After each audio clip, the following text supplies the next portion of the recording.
Anyways, I'm sitting here with my boy DanStrife. Hello. Sitting there in the back, you can see him very clearly for once. We're gonna go ahead and start up a lesson here. He is a donation, $20. It's not quite on the stream yet. It's probably gonna be a complete local thing. Anyways, before the stream started, we discussed a bit about the nature of the lesson. DanStrife is a cloud player. He is looking to see if he wants to be the best cloud in the world. That's his end goal. It's a lot of work, but we'll see how we get there one step at a time. He wants to see if he can get a better understanding of the game through this lesson. He says that his weaknesses are that his punishes are suboptimal. He's a little weak on adaptation. People adjust on the fly. And he has difficulty dealing with active playstyles, people constantly getting to his face. Which, honestly, I feel Cloud is one of the better characters in that, to be honest. Yeah, because he has ridiculous range and really fast hitboxes, so he can very easily just zone people out. Just jump in the air, throw out an air, throw out a back air. It's just people just scatter. But we're gonna take things a step at a time.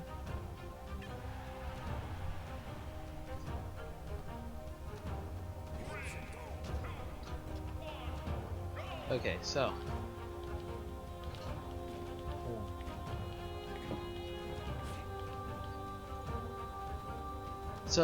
you say, well, what I'm gonna be doing for the start of the lesson is I'm gonna be running through several different playstyles. All right. The 4 quadrants, I like to call them. Each of these playstyles completely different. They have their own strengths and weaknesses, and their own tendencies that you will learn to exploit looking at other people once you recognize the playstyle. What I want you to do is I want you to try to analyze what the playstyle is on the spot, and I want you to try to figure out how to beat it. Think of different ways that you could probably beat it and put it into action. Okay. We're going to start off like it's a 2-stock map. For the entirety of the match, I'm going to be playing in that one playstyle. Okay. Alright, so let's go ahead. So this is, alright. Let's go.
Not bad so far.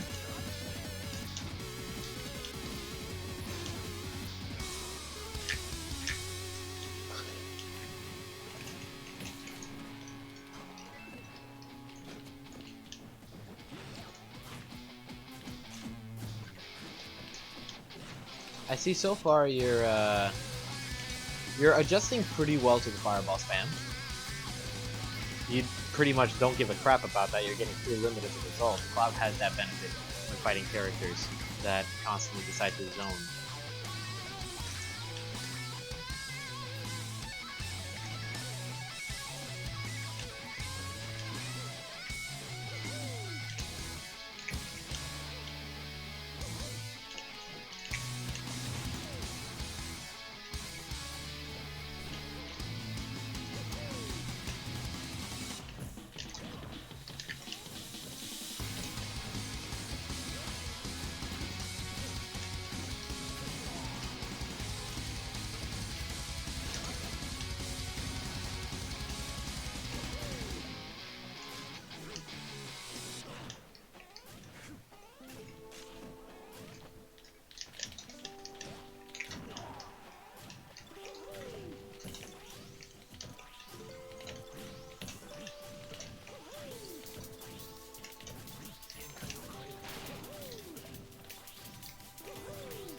Ooh.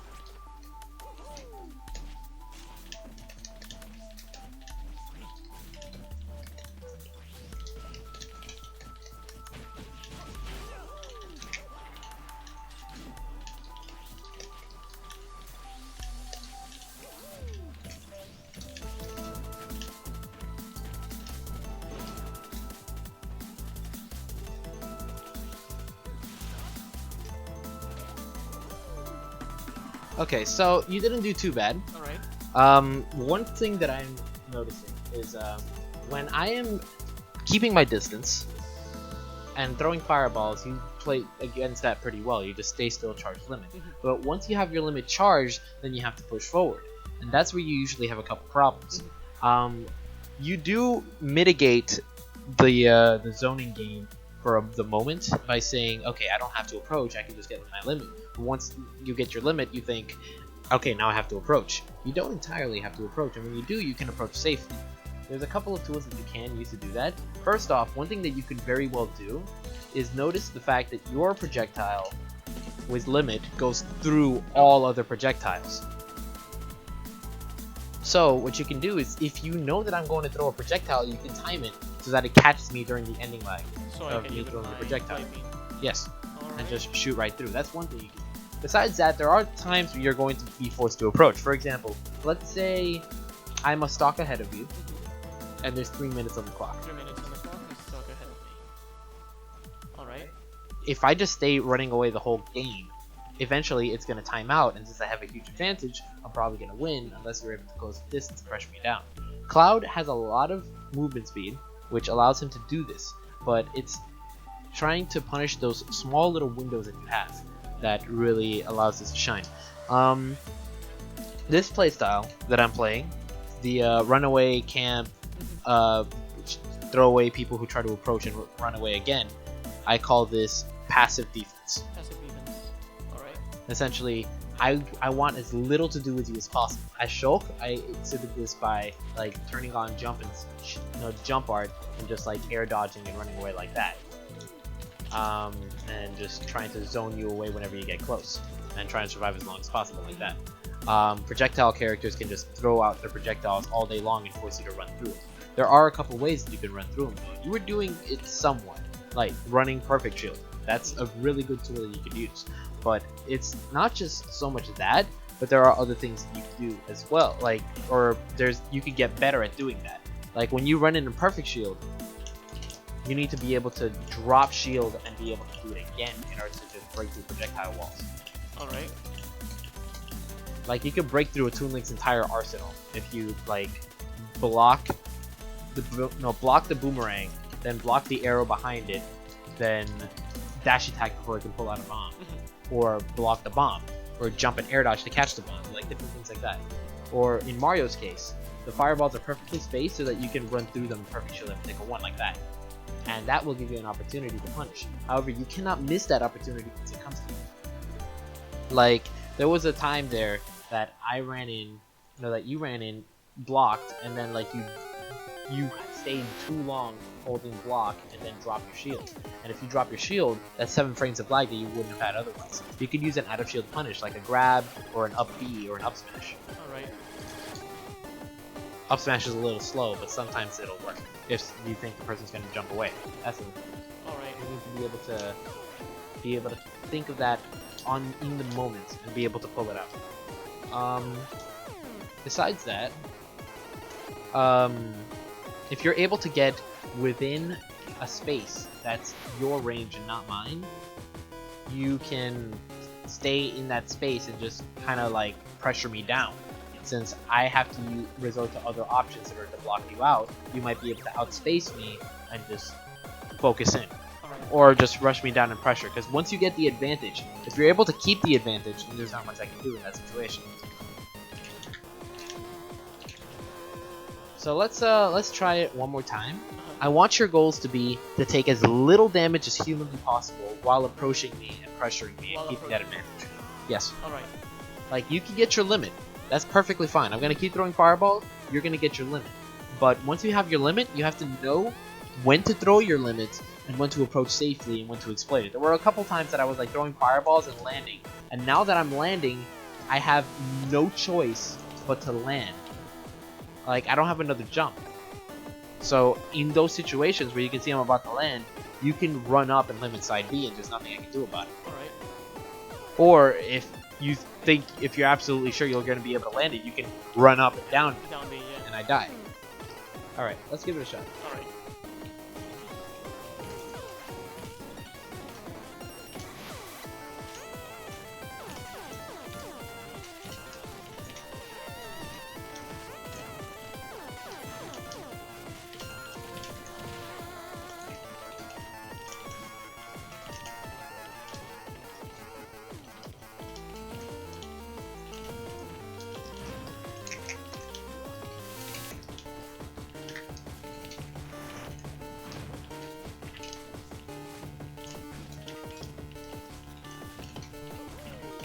This is already turning out a lot better.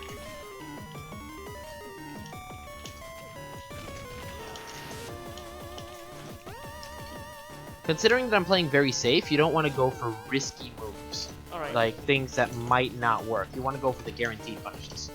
Because I'm almost always going to be able to block or dodge if you go for something a little riskier. Because you're playing so defensive. Exactly. Like, even though grab is not the best tool for Cloud, except at like low to mid %, or at death %, it's a good tool here because it's a very safe punish.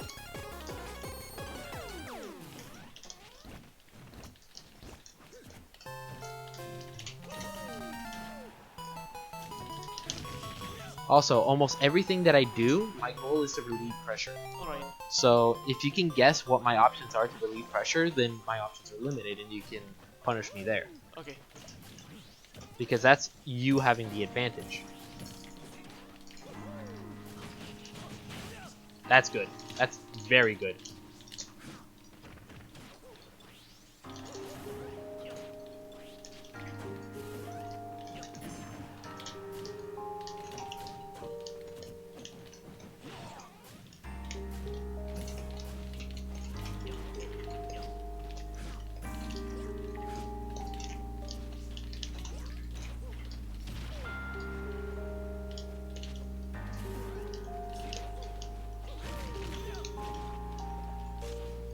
Very good. Fantastic job.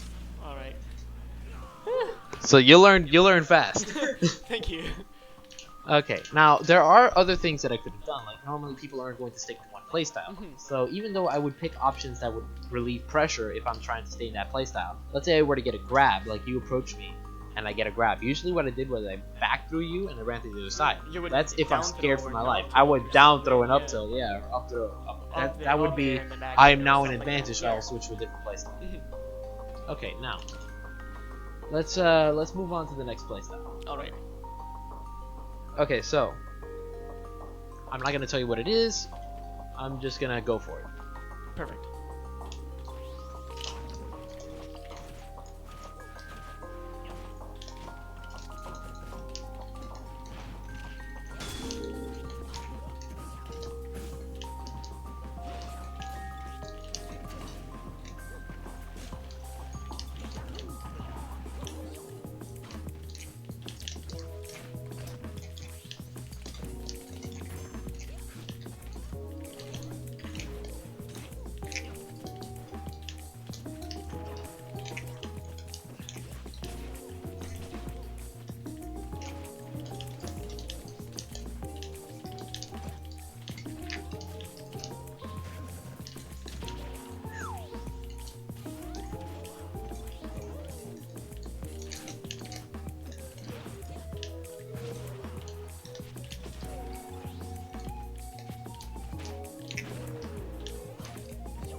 Very nice. Okay, so essentially that style was an active offense. Okay. Like I'm constantly trying to rush you down, trying to press buttons in your face. Now, the thing about that playstyle is obviously I'm trying to put in a lot of pressure on you. However, I'm not focusing on ways to get in. I'm just focusing on getting in. Alright. And that right there is a little risky because essentially you can guess that no matter where I am on the field, there's one place that I want to be. You My know where that face? place is? In your face. If I want to be right here. So me being right here means you know where I want to be. So if you know where I want to be, you can stop me from getting there. If you can guess where I am going to be in the next instant, like let's say I jump in the air, where am I going to jump? Towards you. Yes. So you can guess that I'm going to go straight towards you, and you can reposition yourself so you're no longer in the spot that I want to be. And that's where you can hit me down. This is something called holding forward. And I mean, obviously, no matter what playstyle you use, you don't have to take the weaknesses. These are just the natural tendencies. I'm not saying that I want you to play an active offense and like constantly hold forward towards your opponent. I want you to be aware that a lot of people who do this will constantly hold forward. And then you can exploit that. But for those who don't, or even for yourself, when you go and rush down your opponent, what I want you to do is I want you to be aware of the circumstances. So you can just constantly let's say you're putting down a lot of pressure on your opponent, you're in the active offense, then the instant happens where you realize, if I keep staying in active offense here, I'm going to lose my advantage. So you stop being in active offense, you switch to something else, or you ease back, let your opponent, let yourself land and reset, and then you're in position to follow up when your opponent's still in disadvantage. Alright. So like, for example, this little string, I'm gonna get your percent up a little bit. Do I try to get out or? No. I just want to raise it. Okay, so at around this percentage, a lot of Mario players like to go for, oh my bad, let's say down throw. Oh my, wow. Okay, up air, up B. Yeah. Now, the thing about that is when I go for up air, up B is guaranteed, but it's not always going to kill. Now, what if I were to instead, like once I use the up B, I'm gonna fall, and you're gonna fall, and we're gonna be back in neutral. I lost my advantage. Yeah. Now, what if I were to instead do this? You have the advantage. I still have the advantage. So even though I didn't get that guaranteed damage, that was like maybe like 5-10%, I still have stage control. So I can still potentially get a lot more returns from that. You can get an edge guard, you can... I can catch your landing, I have my jumps back so I can chase you in the air, all that good stuff. And you are in the air, high above, forced to find a place to land. And if I know which places you want to land, then I can exploit that and stop you from going there. Yeah. Like, let's say I know you want to grab the ledge. So basically just covering all of my options. Yeah, I can guess which option you want to cover. And that's the thing about making reads. And going a little bit into the explanation that's going to happen later on. Yeah. If you are in a position where you are at a disadvantage, you have less options. So let's say you're in neutral, you're standing on the floor, you have all the options in the world. But if you're at disadvantage, you have less options. So if you have all the options in the world, how is your opponent going to guess what you're going to do unless you are doing something constantly, repeatedly? Like, let's say you're always running into me and dash attack. Yeah. I know you're going to run into me and dash attack. So that's the pattern. That's where I could potentially exploit. But what if you're not doing that? What if you're mixing up your options? Then there's no way I could possibly read you in neutral. But once you're at a disadvantage, then you only have like 2 or 3 options. And I can pick one of those options, or I can pick something that covers all 3 or 2. And then that's a safe bet. Like, I could throw out an up smash where you're going to land, for example. And that would win if you air dodge. Well, depending on the timing. Yeah. It would win if you air dodge, if you attack, or if you do nothing, depending on the character as well. Of course. So, that's a really good option. It is. Yeah. Okay. But aside from that, let's say you're off stage. I could stay on stage and try to cover your options, or I could go out there and chase you. If I chase you, it's high risk, high reward. Because that would be like, let's say I go off stage and I hit you, you die. But if I go off stage and I don't hit you, then I'm off stage, you're on stage. I lost my advantage. Indeed. Those are the risks associated with this. And often when you're fighting someone who's playing in this playstyle, you want to be aware of the fact that they think that they're playing in this playstyle, and if you see them go off stage, you're like, okay, they're still in this playstyle, they're trying to kill me. Yeah. Let me take the advantage from them.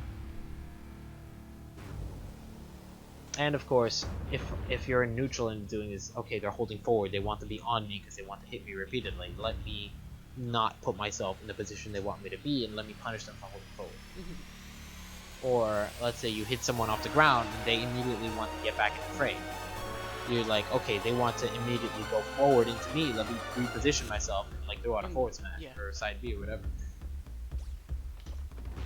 Alright, let's go for one more round. Now that you know this, I'm gonna try to not deviate this as much as possible. You won last time, let's see how much better you can. Okay.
stuff. You want to try that again?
I don't know what I did there.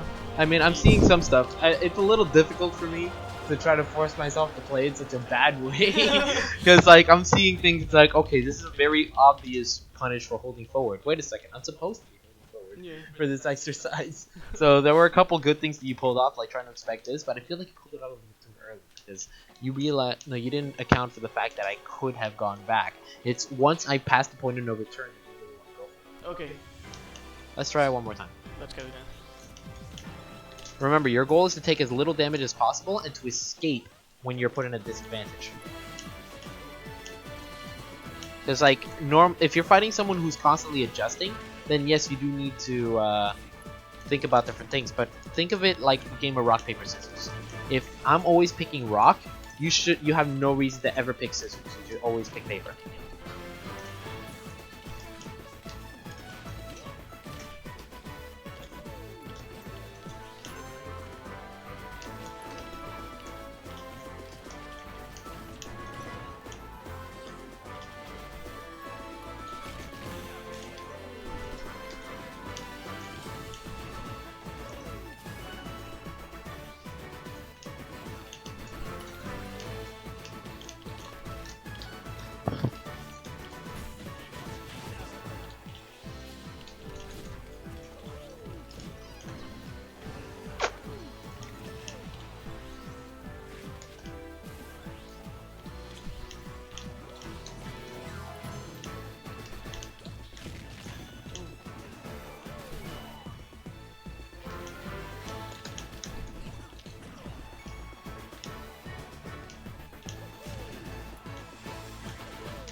Good stuff.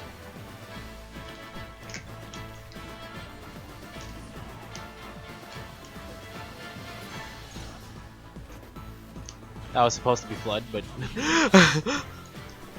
second chance at life.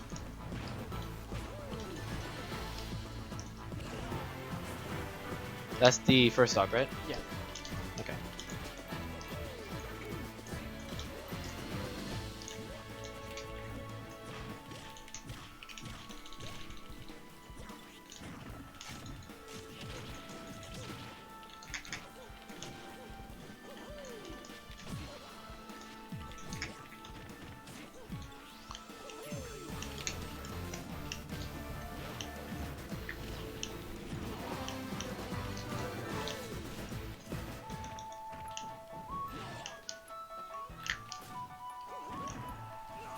Crap. Another thing is that it's very important to realize that someone who's an aggressive player usually isn't going to try to relieve pressure as their first instinct. So options like rolling off the ledge or like jumping and air dodging, those are options to relieve pressure. So you hard read a roll there, but I hadn't rolled once. I guess it was just like reaction. Like, I just. I mean, you did it. You did it before it happened. Yeah, that's because you were anticipating. It wasn't the right option to anticipate, but you anticipated it because you thought you'd be safe. Anyways, Yeah. what you should do is force yourself to play off reaction, or force yourself to play in a position where it doesn't matter what the opponent does, you'll still be able to catch it. That's something that I'm going to explain a little bit later when I start talking about adaptation and option coverage. Anyways, let's move past this right now. You still need some things to work out, but you know how to, like, what's going on here, so you'll be able to work on this on your own at least. Of course. Okay, so let's move on to the next step.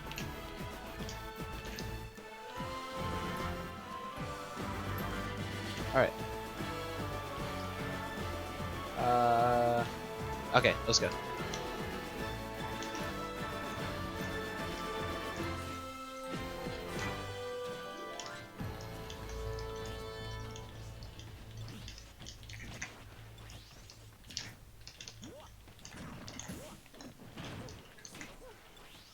This one's gonna be very difficult for me to demonstrate as Mario against Cloud. Aerial play? No.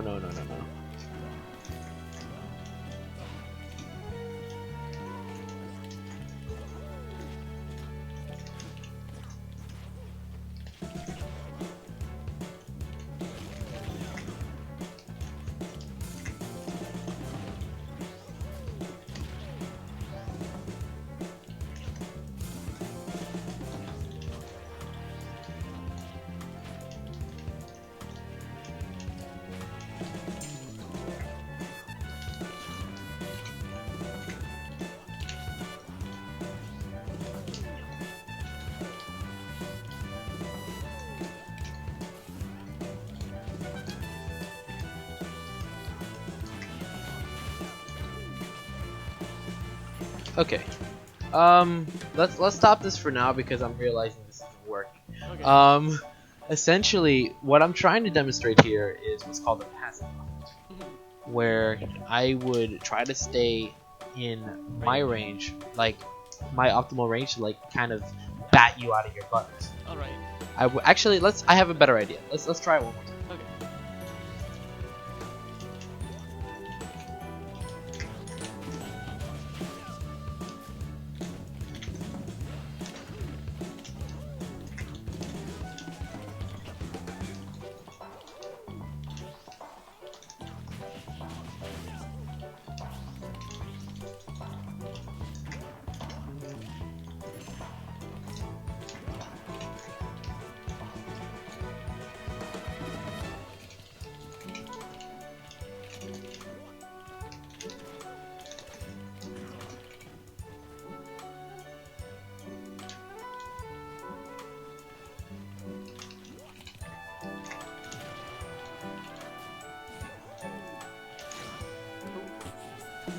My bad.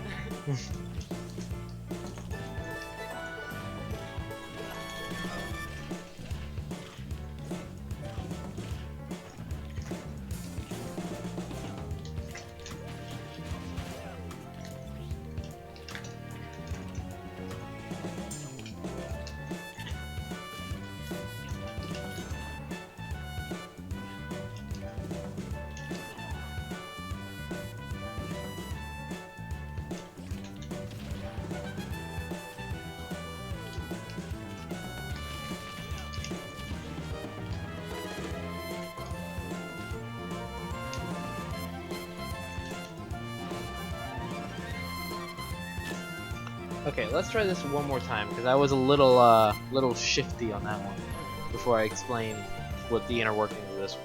All right, let's go.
What do you think this playstyle is so far?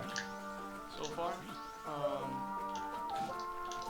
you're basically doing everything out of out of reaction. Like you're letting me press buttons, aren't you?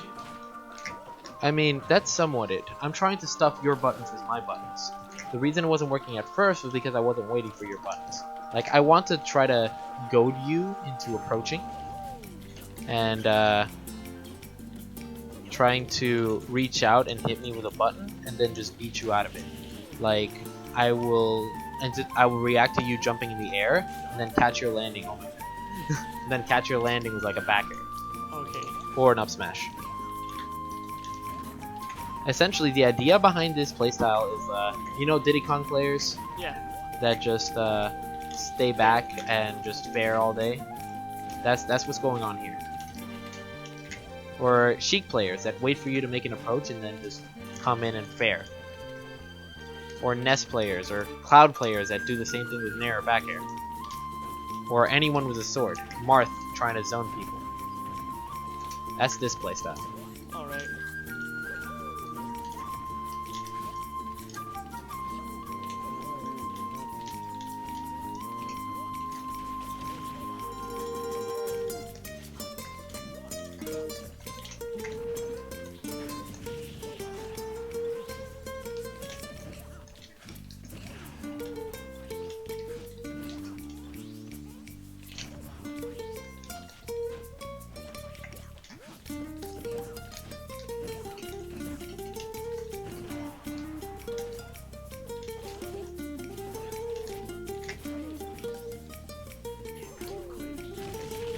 There you go, good stuff. Essentially, the way you want to beat this playstyle is by realizing what he wants. He wants to press buttons to beat your buttons. Yeah. He wants to claim his space and kind of push his space into yours and then keep claiming it with his longest range attacks. Like when I'm playing his shoulder, he wants to be back area, forward area. So I tell people, no, get off me. And even then, I'll sometimes go into their face. That's the same playstyle. This is a passive offense. I'm pressing a lot of buttons in order to try to force you out of my space. So if you're making an approach and you try to press a button in my space, I'll beat you out with my very fast buttons. Diddy Kong fair, Sheik fair, Mario back air, Donkey Kong back air, all that stuff. What you want to do for this playstyle is you have to realize that I'm constantly throwing out buttons to beat you out. So what you can do is you can do the next playstyle that I'm going to describe, which is the counters. There's two options here. You either use a passive offense that's better, that says, screw your buttons, my buttons are better, which Cloud is very capable of doing. Yeah. Because he has really fast and really large hits, like Nair, back air. That's why I was struggling at first. Yeah. Then I started being a little more patient and started working out, which is where the passive parts comes in. Or you can bust through these boxing moves with an active defense. Okay. What you want to do is you want to bait out my option that's going to box you out, block it, and then punish it. Or dodge it and punish it. Alright. Try to catch it in the ending. The only time I try to do that is when I noticed you were gonna do a back air. Yeah. Out of reaction, I jumped, wait for you to do the back air, and then I used like dash attack. So like, if I'm constantly doing this, you can run in and shield, and then wait until I hit your shield, and then try to punch out a shield. Or up smash, or whatever. Something fast. Grab would be recommended. Or up tilt, yeah. If you can perfect shield it, perfect. This is the same way you beat Diddy Kong. Exactly the way you're doing it right now is how you beat Diddy Kong. The more you know. Diddy Kong plays in a strange mix of passive defense and it's not very strange. He just plays in passive playstyles. He plays passive defense, passive offense. And he's somewhere in the middle. When he's holding banana, he's passive defense. When he's not holding banana, he's passive offense. So depending on which point of the game you're on, you'll approach him as a different character. Yeah. So if you think that he's going to try to beat you out by fairing, then you block it and punish him. Or you think he's going to run up to you and like grab, you can do whatever. That's the slightly different playstyle. Yeah. You know, you beat it the same way, except without the block. If one thing to keep in mind is that Mario's foot is not fully disjointed. Diddy Kong's foot isn't disjointed at all. So if you hit the foot, you hit Mario, you hit Diddy Kong. Okay. So you can throw out a nair in the space. Like when I throw a back air, this is my range. But when I'm standing, this is the range. Fair reaches up here. So if you aim your attack in this location, like throw out a nair when I do this, you're gonna hit me.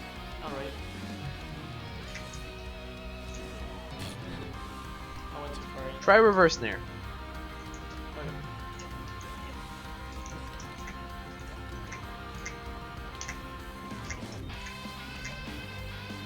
There, you see you hit me? Even though I was out of range? Yeah.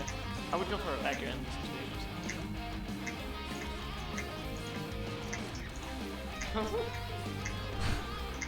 I'm gonna keep doing it in rhythm. Alright. My bad. But yeah, fair works too.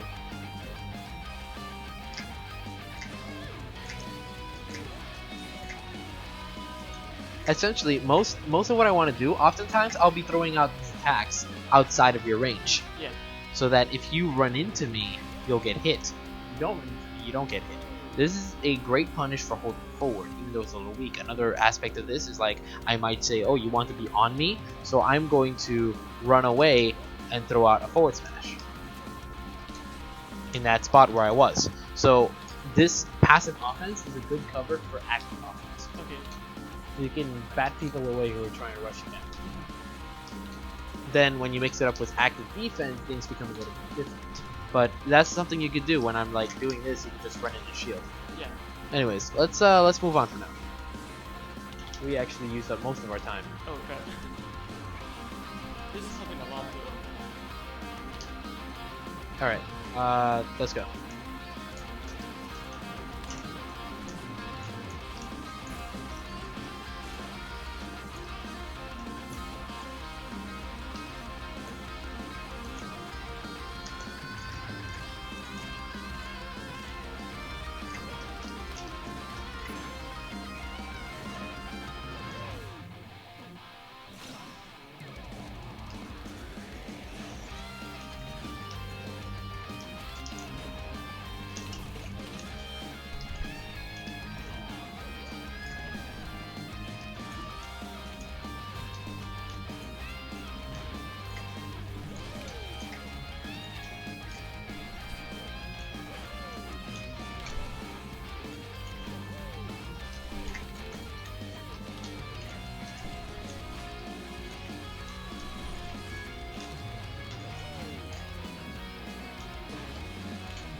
Okay, so this is looking like the one you've been having the most trouble with. Yeah. I noticed too. Okay, so are you noticing what I'm doing? What the Um. nature of active defense is? Active defenses? Well, not really. Like.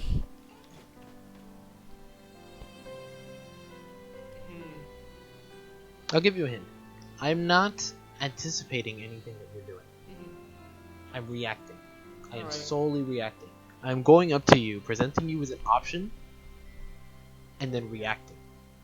Like, I'll jump up to you and I air dodge, and then you'll try to hit me because I'm getting in your range, but I dodge the hit and then I punish you. Yeah. Because I guessed in advance you were going to hit me away. Then I dodged it, and then you pressed a button, and then I punished you for pressing the button. Or I ran into you and shielded, you hit me, and then I punished you. That's the nature of this playstyle. It's a very reactive playstyle. Yeah. I will use a defensive option in your face to force an action out of you. Because you're scared. You think I'm Indeed. going to be running into you. You think I'm going to be coming up to you grabbing or attacking. Instead, I come up to you as a defensive option. So you try to bat me away, and then I don't get batted away, and then I punish you because now you're in lag. Now you gave me that option. Another thing that I've seen some people do, like, let's say, if you're scared for your life, like you're gonna die if I grab you, they'll run straight towards you, and then you'll like roll away or roll towards them or whatever. Yeah, and then they'll end up just getting the grab. yes, exactly.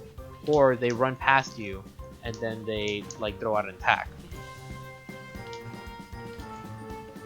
That's not so much active defense, but the nature of it is that it's a reactive playstyle. Yeah. I am forcing you to pick an option by choosing a defensive option in your face. That option could be do nothing. Like I could walk up to you and you will spot dodge, and then I will grab you because you spot dodged. Diddy Kong players do this all the time because they know people are scared. Especially if they're holding banana, they could side B, they could banana, they could do whatever. So they walk up to you, you roll, they throw banana at you, and then they punish you. If you roll towards them, they grab you. It's yeah. I mean, it's a really smart playstyle in my point of view. Now, the way you beat this playstyle, what you want to do is you have to realize that it is a reactive playstyle. So, what you want to do, you either bait out the reaction by using unpunishable moves, or by positioning yourself in that looks like in a way that they're going to punish you, and that they're going to be able to punish you. Or you use something that's unreactive that beats them out. Like for example, if I'm running towards you, before I have a chance to run towards you, if you come at me with a dash attack, I can't do shit. My bad. No, that's too slow. There you go. I wasn't able to shield in time because I wasn't able to react to that. Alternatively, you could throw out a down tilt, and you can get some combos off of that if you use it early enough. You have to use it early. That's the problem with this. Oh, okay. So In order I'm for it waiting to be, too much. yes, because if I get too close, then I'm already blocking. Like there, I wasn't able to block. Yeah. Because I didn't have enough time to react. Alright. Alternatively, you can anticipate the fact that I'm going to run up to you with a shield and then grab. Yeah. If you shield, like if I run up to you and shield, and then you shield, then I can grab you. But here's the thing, it's a tie, because when two people run up to each other and shield, there's the nature of rock, paper, scissors in this game. And let's say shield is rock, grab is paper, attack is scissors. So if you do shield and shield, it's a tie, but whoever reacts faster wins. And since I'm the one looking for a reaction, I have the natural tendency to react faster in that situation. Yeah. So I will usually win because I am the aggressor. It's basically like playing rock, paper, scissors. I choose first, and then you're able to choose. Somewhat, yeah. It's Somewhat. like between rounds. It's like I throw it, and then we're able to swap there. But like the instant I realize you picked rock, it's like gotcha. Yeah. That's a bit of the nature of it. So let's try again now that you know this. Now that you know you have to stop me from being able to react, or you have to anticipate the fact that I'm going to react and then throw something out that'll make me look. Like for example, one thing you could do is, let's say I run up to you in shield and you jump. And it looks like you're about to land. When you land, I can grab you.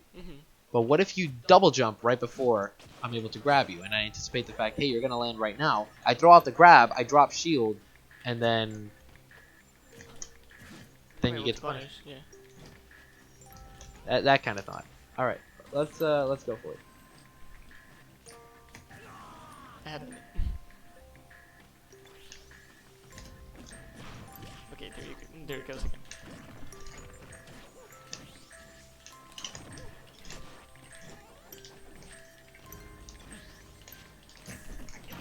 This playstyle loses to active offense. Like if you close the distance, then you win.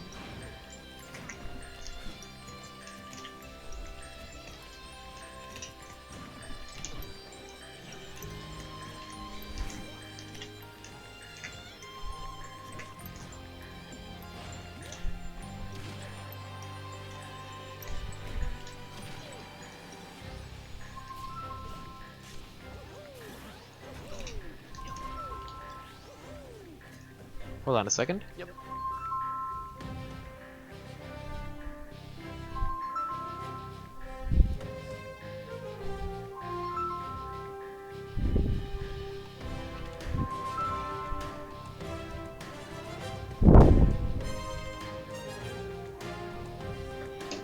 Okay.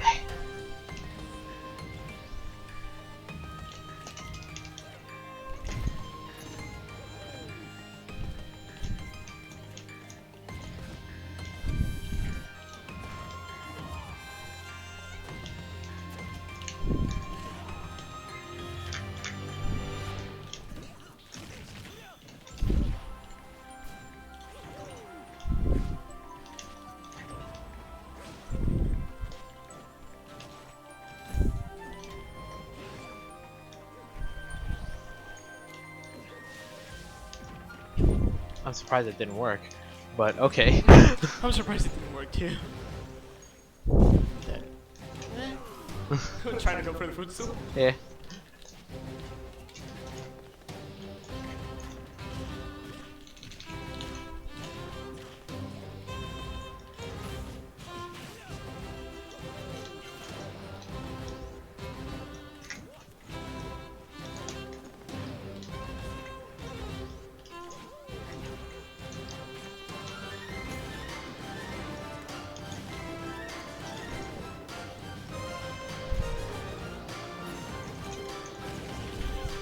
Good stuff. You learn fast. Thank you. Alright. Now, let's, since we don't have too much time left, let's skip past the playstyle. Let me talk a little bit about the nature of neutral and all that stuff. I already touched on a lot of things already. Yeah, okay. But let me see if I can go into a brief segment of this. Sadly, oh, hold on. Let me touch briefly on adaptability, since it was one of the main points that you wanted to talk about. Alright. Okay, so essentially, one of the main things that'll help you out with adaptability is at the start of the match, you don't know what your opponent is. You don't know what kind of playstyle they're going to use. So when you first play any opponent, you'll generally want to play in a passive manner. Because if you play passive, then you don't commit to too many things, and you're able to gauge what your opponent does. So once you understand the nature of your opponent, you might not understand immediately everything they do, but you'll have like a general idea of what their current playstyle is. And once you realize what their current playstyle is, you remember what beats that. So you can say, oh, they're playing an active offense. I'm going to step back and I'm going to hit them away with a passive offense. Or they're trying to zone me out. Okay, I'm going to rush in with an active defense. Oh, they're trying to camp. Let me force my way in safely. They're trying to play a reactive game using defensive playstyles. Let me use attacks that are impossible to react to. And then once they switch in the middle, like they might play passive until they get a hit and then they're active, or they might, this is a very common habit, they might play passive like a defensive playstyle, or they might play like a passive offense, and then the instant you hit them, they go into active offense and try to press buttons to force their way out. Like Mario and Luigi players will often do this, that they'll try to nair out and into you, and then you can space yourself out and then hit them and continue the combo, or block.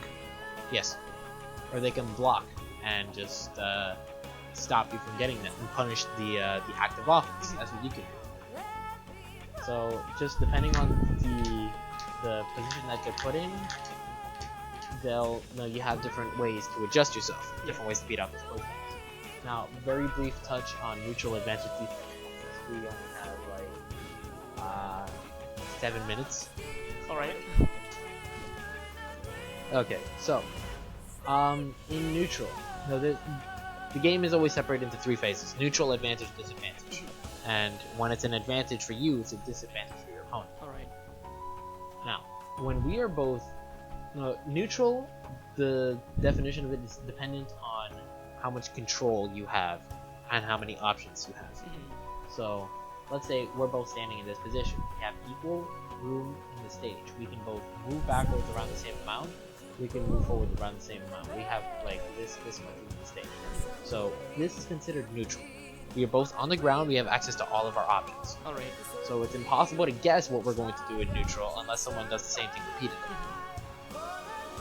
Now, if you are on the ledge and I'm here, or here even, you have that much room to move forward, but you can't move back because if you move back, you put yourself off stage. Yeah. There are situations where you want to do that, but your options are still very limited. Meanwhile, I can move forward, and I can move backwards throughout the entirety of the stage. Yeah. That's how much control I have. This is a slight advantage that I have. Slight advantage. Because you still have all your options. Now, what if you jump in the air? What are your options now? My options either jump again, air dodge, or attack. Pretty much. Or like you also have movement options. Like you can position yourself. I can you go choose forward, to I can land go wherever back. you want. Yes. But those are your options. Now there's one very important option that you lose access to. Crap. Shield. Shielding. Oh crap. So, when you cannot shield, that means you lose to attack. Unless you're able to outrange them, or you dodge. But even then, there are a lot of safe attacks. Dodging kind of ties with attack. It doesn't beat it outright, unless it's a unsafe attack. It's either a tie or loss. Yes. So, now, what if you were to double jump? What are your options now? Landing. Okay, so air dodging, either moving back and forth or attacking. That's even less options. Less options, of course. So I no longer have to bait your double jump. You're going to land. And let's say you can only travel up to this point, or up to that point. I can put myself in a position, let's say you start moving this way. Now, I see, okay, he's moving that way. Now his options are limited here and here.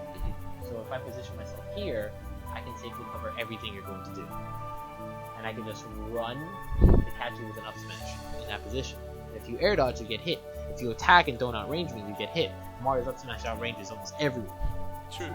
So basically you cover all of my options. And then I can throw it out because it's very safe. And if I miss, I can like down tilt to very quickly follow up, And or you grab can go with a because I grab think and then people are gonna to shield. your up tilts and everything else. Exactly. That's the spook zone right there.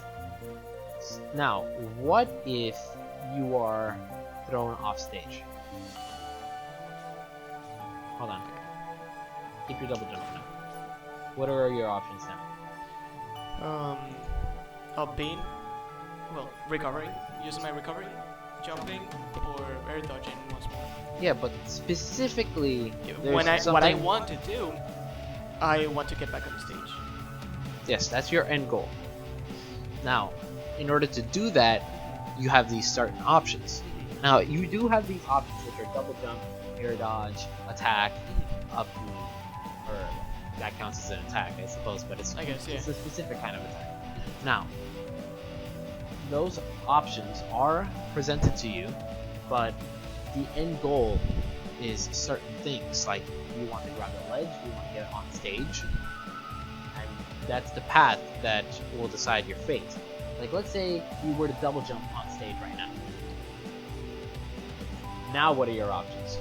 Same as before, just moving forward, air dodging, or attacking. Except you have a lower range of movement. So I can stand here and cover everything, or I can step back, predict where you're going to land. Let's say you want the center stage, so you're going to take the maximum distance. I'm going to run back, and I'm going to forward smash. Oh, I messed up the forward smash, but essentially, yes. That right there was a huge punish that I got. Huge. Because you held forward. You held towards me. You held towards the center of the stage. And I noticed this, and I punished you holding forward. You know, I'm keep coming back to that point because it's very important. It is. Now, what if you go for the ledge? Or what if you double jump? What if you're forced to double jump to recover? Now you have less options because you're in the air and you don't have your double jump. So now you have to up B. You can't sweet spot the ledge Because of the distance. and Cloud can't snap. So I can just go off and throw out a lingering attack like a down air, or a back air, or an air, and just clip you out like that.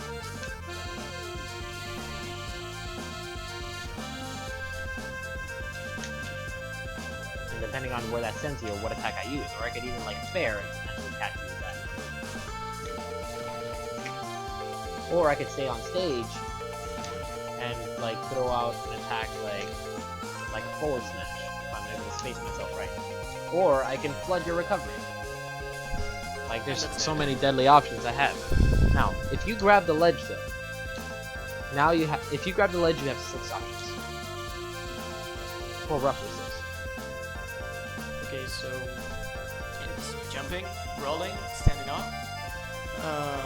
with an attack or heal, or jumping back to stage, like going down and get back with an attack. And staying there. And standing. Those are your 6.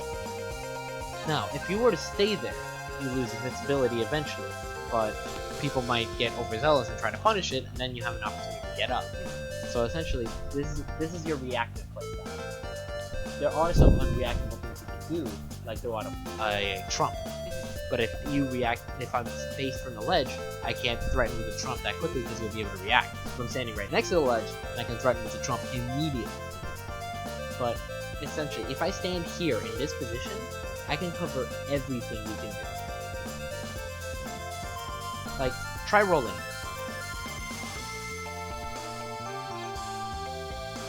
Try get up attack. Oh, wait. No, like, just press A on the button.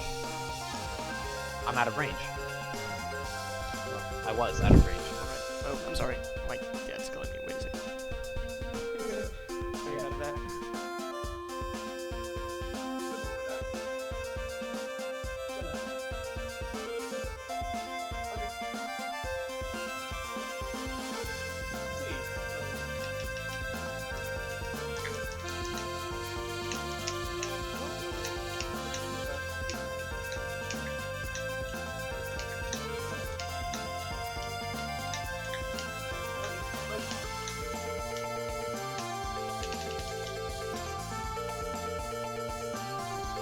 Okay, Sorry about that. no problem. Okay, so if you get up attack, I have all the time in the world to punish you because I'm out of range. If you neutral get up, you don't have that many fast options. So I can very easily run up to you and grab you. I mean, it won't always work, but it'll often work. Like, you can maybe get up and spot dodge, and that'll work before, but there's still like 3 frames of vulnerability, and I'm usually safe to throw out another one before you can do anything. Now, if you jump, I'm covering your landing, so I can like throw out an up air and then just pressure you with that. Or if you air dodge, I can cover your landing with an up smash, that sort of thing. If you drop off an attack, I am out of range of anything you can do. And then if you try to threaten me with an attack off a jump, I can step back and use the stage to my advantage. If you stay on the ledge, I can wait here all day. Or I could very easily do that. If it wasn't for the limit, I would be there. I would Yeah. be totally dead. Like,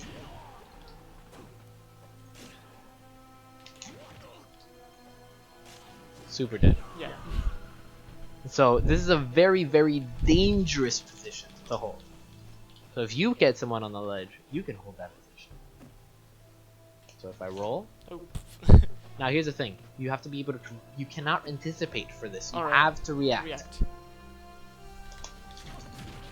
That works too.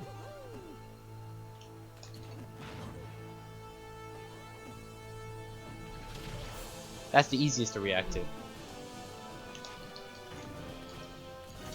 Now, it's not impregnable. Like, you can break through it if you pick the wrong option to cover. But it's important to think about what options you have to cover, because this is what'll give you so much control over the ledge. And then you'll be able to follow up like that.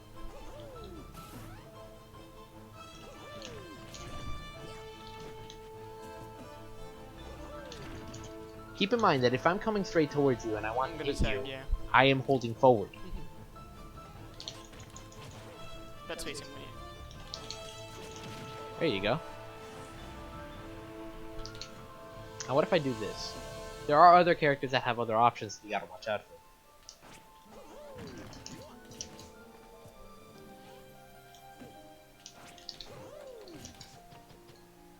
If you give up too much space, then I get back up for free. It's There you basically go. the same thing, just... Now what if I do this instead?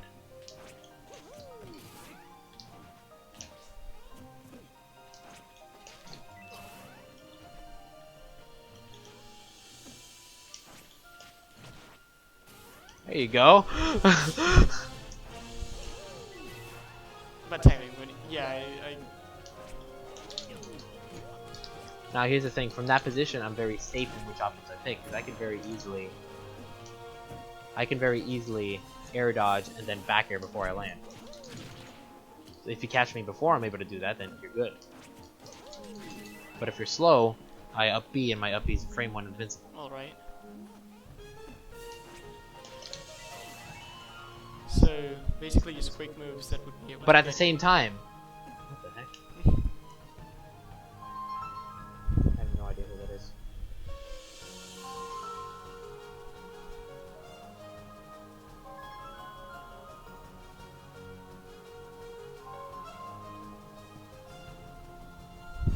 I'll just let it ring.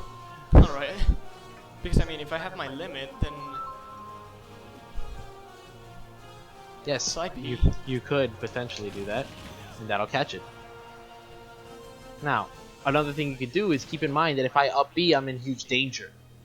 if I'm able to shield it, just oh.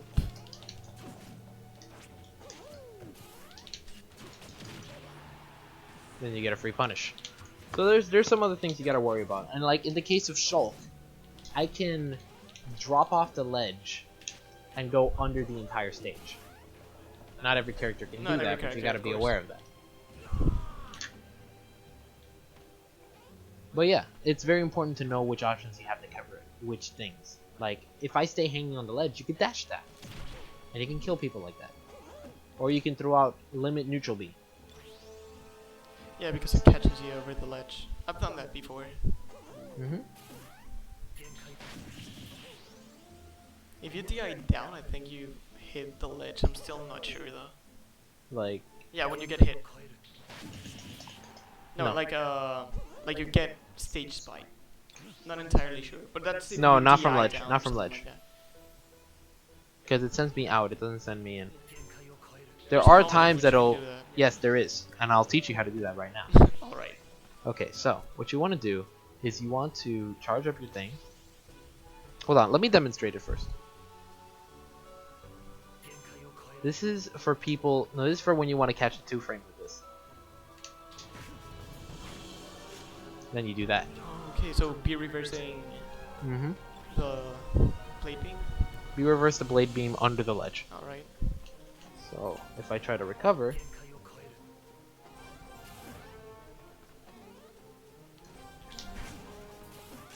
I did it way too early. Yeah.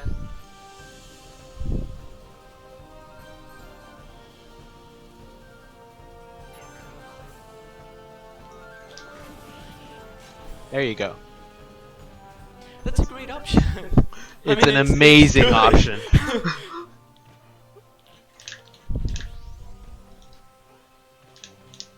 Okay, so the last thing I'm going to be able to touch on, the nature of advantage, disadvantage, neutral. Essentially, your goal in each, very, very simple. In neutral, get advantage. In advantage, keep advantage. In disadvantage, reset to neutral. And then, It's a flowchart. yeah. There are different ways that you could reset to neutral, but like there's let me explain one thing about holding forward. I've been talking about this the whole time, but it's that important. Okay. Now, let's say if I knock you up and you come straight forward, the reason that it's bad to just re-engage and hold forward is because your options are limited. And you have Your all the approach options becomes to- your approach becomes more predictable. So I'm able to hit you with like the hard read options. So if you come straight down towards me, it's very obvious you want to throw out a down air. So I'm gonna block and then grab you again, and then you're back in the same position. And then, you know, it's not good. So that's usually why you want to reset the neutral. Instead of doing that, you jump away. I can still potentially cover you, but if you have spaces to land, like on a platform stage, Yeah. you're usually safe. Or if you're able to mix up your landing. One thing you can do, like let's say I knock you off the stage, and you try jumping back towards the stage, but instead of holding forward, because you want to punish that, you ease back at the last moment. Alright. Okay, I threw you way too far.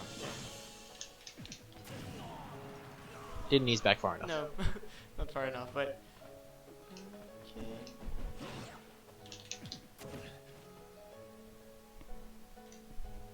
You made me think that you were gonna go for it, and then you don't, and then you're able to punish me with a fast option like down to a dash attack. Yeah.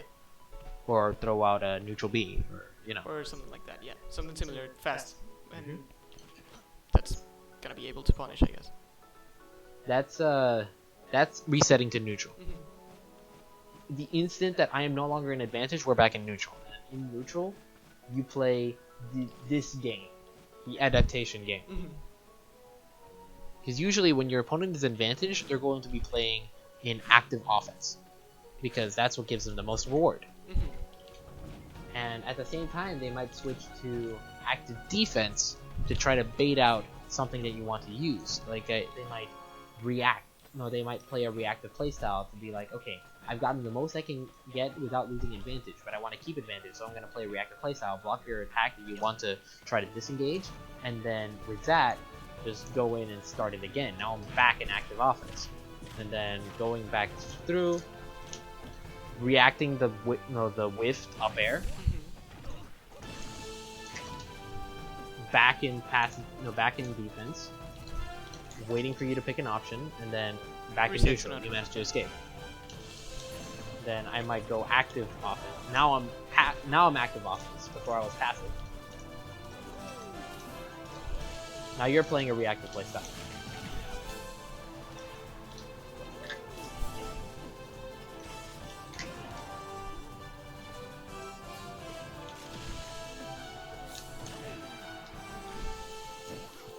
There, I reacted. I baited out an option and I tried to react. In a...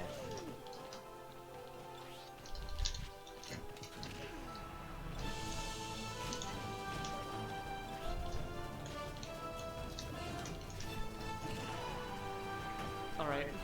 I get it now, though. That's the flow of battle. And once you understand that, you're able to better adjust yourself to any single part of the pace of the game. Alright, so... That's perfect. Before we keep going, is there anything you want to ask? Like, one last thing.